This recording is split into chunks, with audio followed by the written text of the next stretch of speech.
father saw Swami in Chitravati river, and by then he was already blessed with a couple of daughters, two girl childs. So my father went to Swami and said, Swami, I want a son. And that's when Swami came. When he was walking out of Chitravati river, he gave these many packets of vibhuti. He said, Alage Kani Bangaru. Thought process saying that Swami is omnipresent. He is always there. He's always there. He's everywhere with everyone, with each of us. I think that's one feeling. If we have that trust that Swami is omnipresent, everything can be, no matter which location, which state, which country we are in Swami's fold, in Swami's heart. And Swami is always with us.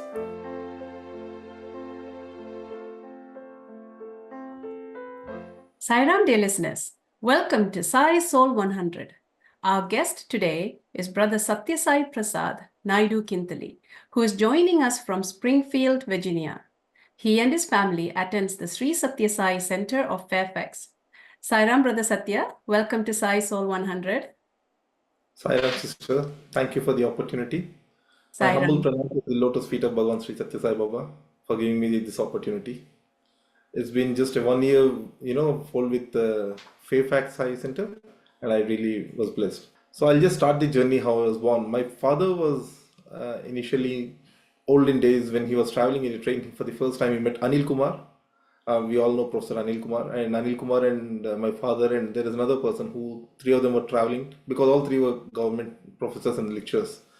So they first visited Sathya Sai Baba's center in Puttaparthi.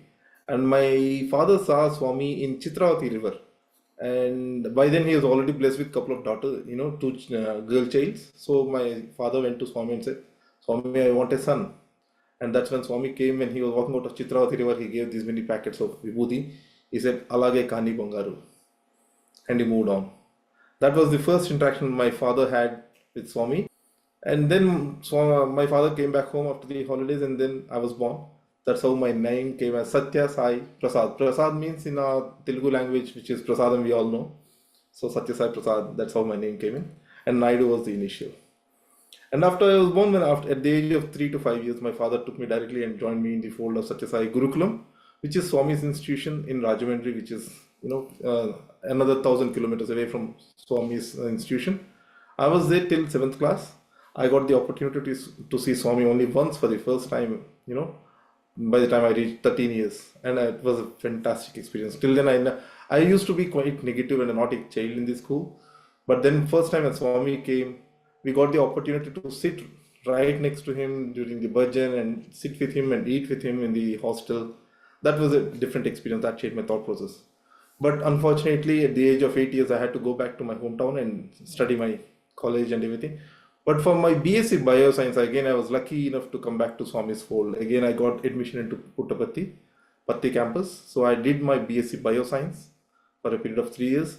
And the fantastic experience there was, after any student joining there, I was actually preparing for medicine. And then when I came, my father said, okay, let's try this as well. I have my medicine exam in a couple of weeks, but I gave this exam for BSc Bioscience. After giving the exam, I was taking, pradakshinas around Sairam, Ganesh Mandir. The moment you enter into Prashant Nilayam, you'll find a Ganesh Mandir there.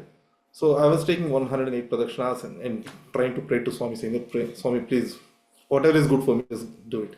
Either if I had to be here in Patti or if I had to go for medicine, whatever you wish. And the very next day, I got the confirmation that I got admitted. And it was so surprising that I didn't even know that there's a summer course for all the students. So immediately we were asked to go to another place called as Bangalore. So when I took my father, Anil Kumar and all these people, they were so helping us, saying that my father also can attend the, summer course. So summer course is an event where every year it is offered to the new students when Swami, that's in Bangalore, for a period of every day for 1 hour. So during the first time of my BSc Bioscience, I was told about Bhagavad Gita. And the second year, I was told about Ramayanam. I think that's the two key things which has changed my thought process. And that took listening from Swami and with the live examples, why he is telling to the students what is the benefit, why students should learn it, the Bhagavad Gita. I think that made a lot of sense for me. And immediately after, few months when we were in the Swami's hostel and everything, we had this feeling of form boy in the hostel. Form boy is the one which everyone, tries to get close to Swami, and, the moment Swami blinks his eye, we want to run and get his work done. How we want to always, push his cart or go to his room, clean the room. If he says, okay, get prasad or get apples, we want to be the farm boys. So we had that kind of a competition in this hostel always. Who's going to be the farm boy? So I was always trying to be the best amongst them every time, get the attention of Swami and, be there. But after 3 months, no, 4 months, no, I was never, Swami was never talking. I was like, what is this? What's happening? And at one fine day, we had this Grama Seva. So Grama Seva is something like, if you translate it, it's going to villages and doing the service. That's an annual exercise that is done in Puttaparthi. We go to all the neighboring villages and do the Seva. So that Grama Seva has been completely organized and designed, completely designed by Swami. Who should go, what should we do, what should we distribute, everything, start to finish, everything needs to be very clear. So I was given an opportunity as a student to participate and also lead that in a couple of years. So Grama Seva is nothing but, morning we start after Vedam, we start from the hostel, we all have these vehicles loaded with food. Food is also just yellow rice and curd rice, and then a sari and a dhoti. These kind of big packs come in a vehicle, and you all, we have to sit along with them in the vehicle and go to the neighboring villages. Once you enter the village, you will find out a nearby school in the village. You have to do bhajan there for 10 minutes so that you get attracted, you attract all the villagers to come and sit in one place. Once everyone is there, then you start distributing the food. Swami was very particular. Initially, he used to say, okay, first give it to the food, for the people who are coming. Then the subsequent year, we changed it. He said, no, you better go to each and every house, knock the door, ask them how many people are there, how many adults, how many children, and based on that, give them the, if it is an adult, give them dhoti, sari, food, number of packets, laddu, and everything. So that was a kind of a different experience, going, talking to people and doing the service and seeing their happiness in their eyes. And when we participated that, at the end of the day, every day when we used to come, Swami used to say, oh, how was that village? Oh, did you see this? Okay, did you see that? Did you see the water project that we have done? He used to ask us a lot many things. And every day when we are going also, we used to be in a hurry after the Vedam, we used to run to our vehicles, everyone used to have a number, we used to go and run, but Swami used to come and stand near the Gopuram gate. Gopuram gate is the main entrance of the, Pati, Prashanthi Nilayam. So he used to stand there and wave his hand, saying that, okay, bye, take care, kind of a thing. And evening when we used to come, when we used to come fresh up again, come for the evening bhajans, he used to come and talk to us, okay, did you do this? Oh, you didn't give the people, Swami was so detailed. He used to say, okay, when you went to that house, they said that there are 10 people, but you just gave only 8, saying that the other 2 people went to the farmland or somewhere. And Swami used to clarify it, yes, those 2 people are really in the farmland. They are, doing that work. So you should have given it. So next time don't, you better give it. So he used to cautiously guide us at every stage. And over a period of that, when we did that Grama Seva for 3 years, 4 years, there was a lot of transformation and understanding. So coming back to how we got this farm boy and everything is, what I understood was the only shortcut to get attention by Swami is only service, nothing else. Not getting good marks, not wearing, nice clothes, not trying to clean your hair, nicely shave and everything, come sit friend, right friend, nothing. The only shortcut to Swami to get his attention is you do better service. Service is the only shortcut for him. Irrespective of that age, even after my college or, till date, the moment I do some service now, later, I definitely see him somewhere around that. I think people who are able to participate in the service are very lucky. And, the same service, I got an opportunity to conduct that and lead it in Dubai for a longer period. We have done this service for approximately 180,000 people for a period of 13 years. That was all because of Swami's training and everything. We could give them the nice, washing machines, water heaters, everything in Dubai. People are very, very different what we think. There's a lot of, people where we can do a lot of service. So everything was guided by Swami. Now there are a lot of people who actually belong to UAE. They wear this turbans and everything, the typical dress that you can see, Saudis and everything. They're all followers of Swami. They do bhajans, a lot of, they do a lot of Vedam as well. I think moving on, the other instance where I found Swami was after Grama Seva. I was blessed with a baby boy. First time when I took my wife after we got married to Patti. Swami was, I think, in the last stages of walking. He was actually on the wheelchair. By then, we had n number of interactions, and I remember once, the first thing when Swami, after I joined, after 3 months, first question that Swami asked was, "Where are you from?" I said, Swami, I'm from so and so. I came from a place called as Srikakulam. So I said, I'm from Srikakulam. He said, why not from Chicago? And everyone was laughing. I didn't understand why. But after 10 years, after I left the institution, I came and joined Citibank. My first assignment was to go to Chicago. So it was, I don't know, Swami, the way that he connects the dots, I think over a period of time we get to know. Even subsequently, many things, one day when you're all sitting, between the Vedam and Bhajan, and we're all sitting there, Swami came and he used to ask this question very often. You people would have read that in the books.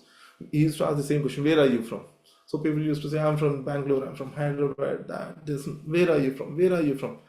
And then finally we got to know that, okay, we had to say, Swami, we are from you.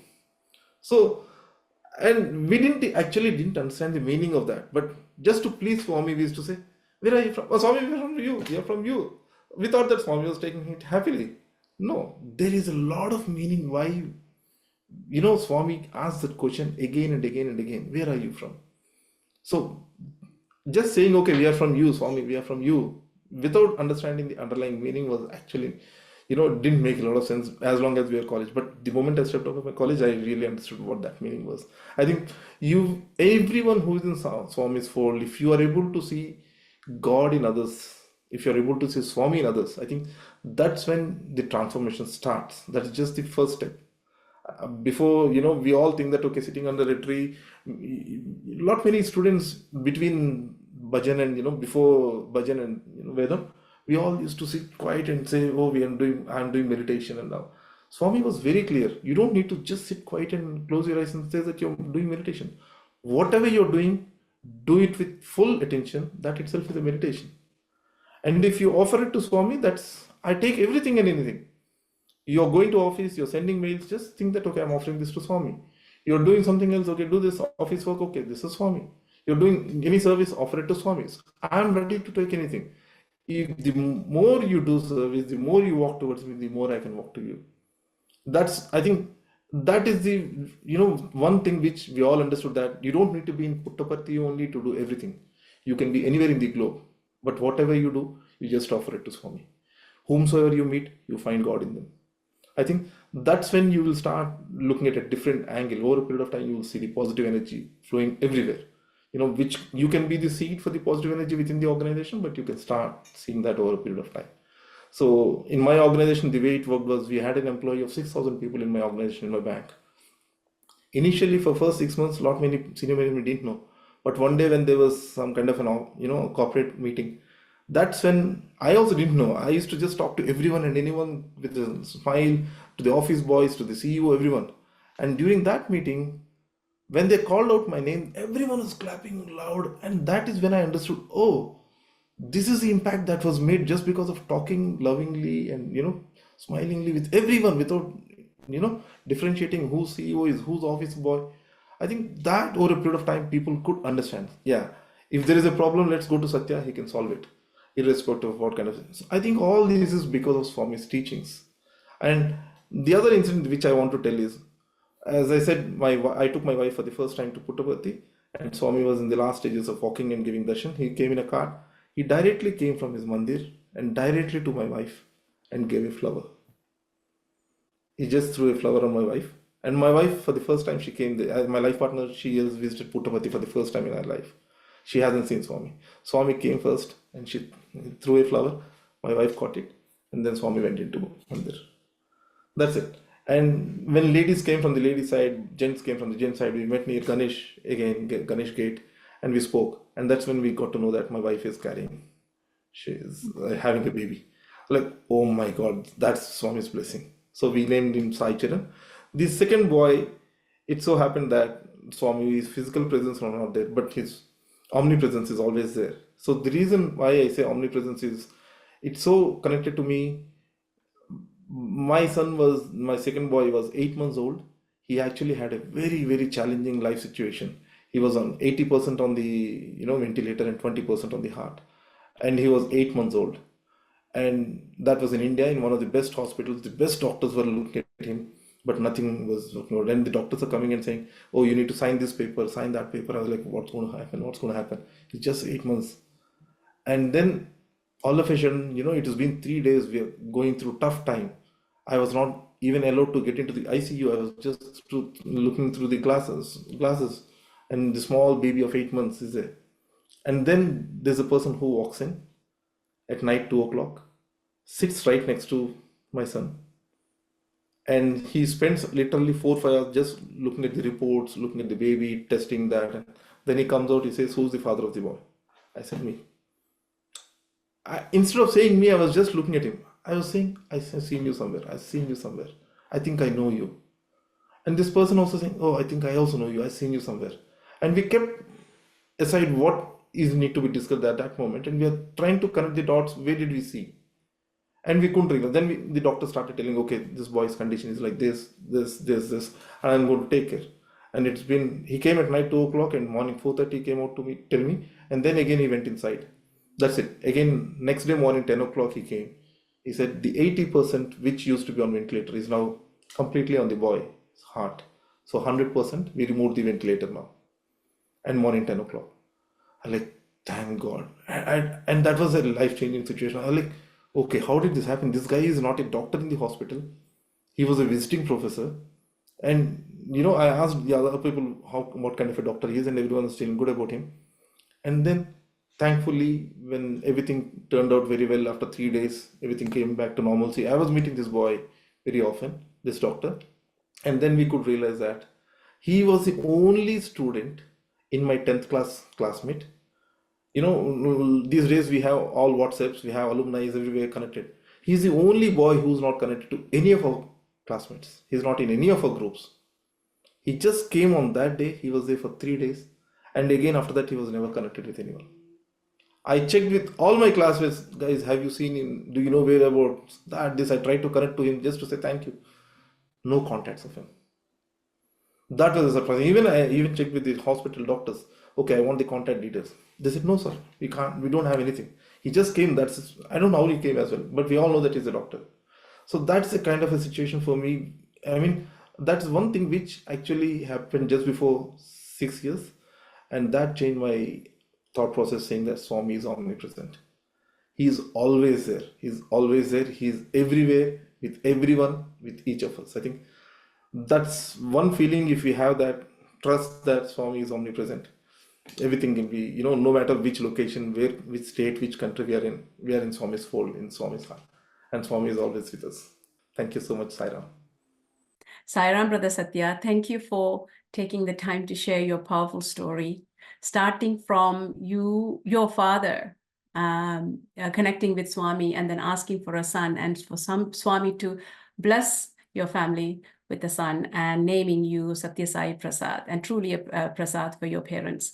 And then, of course, going on to your journey, your transformative moments with Swami, and through both your Gram Seva activities, as well as with your own children and the miracles of both of your children.